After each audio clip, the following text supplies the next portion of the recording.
ரொம்ப மண் சாப்பிட்றானுங்க. மண் இங்கே மாடு இருக்கிறனால மாட்டு சாணி இந்த மாதிரிலாம் சாப்பிட்டு ஒரு 1 மந்த்தாகவே உடம்பு சரியில்லை. ரொம்ப கஷ்டமாக இருக்குது. இதுங்களோடையே இருக்கிறதுனால உள்ள பசங்கள்கிட்ட டைம் ஸ்பெண்ட் பண்ண முடியல நம்மளால். அவனுங்களை கவனிக்க முடியல. அப்புறம் கரத்தரை பண்ண பசங்க அது இதுன்னு ஏகப்பட்ட வேலைகள் ஓடிக்கிட்டுருக்கு. எப்படி தூங்குறானுங்க பாருங்கள்.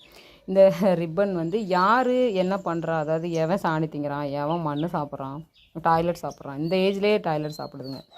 1 மாத குட்டிங்க தான், அதெல்லாம் சாப்பிடுதுங்க. என்ன பண்ணுறது? அதனால தான் இந்த ரிப்பன் கட்டி வச்சுருக்கேன் அடையாளத்துக்கான. இந்த கயிறு வாங்கிட்டு வந்திருக்கேன். இந்த சின்ன சின்ன கயிறுகள் வாங்கிட்டு வந்திருக்கேன். இது வந்து இனி நெக்ஸ்ட்டு இது ஆளுக்கு ஒவ்வொரு ஆள் கட்டி விடணும் அடையாளத்துக்காண்டி. ஏன்னா எல்லோரும் ஒரே மாதிரி இருப்பானுங்க. ஒயிட்டு கண்டுபிடிச்சிருவேன், இந்த ப்ரௌன் வந்து கண்டுபிடிக்க முடியாது. அதுக்காண்டி இந்த கயிறு இந்த ரிப்பனை கலட்டிடணும் அவனுக்கு.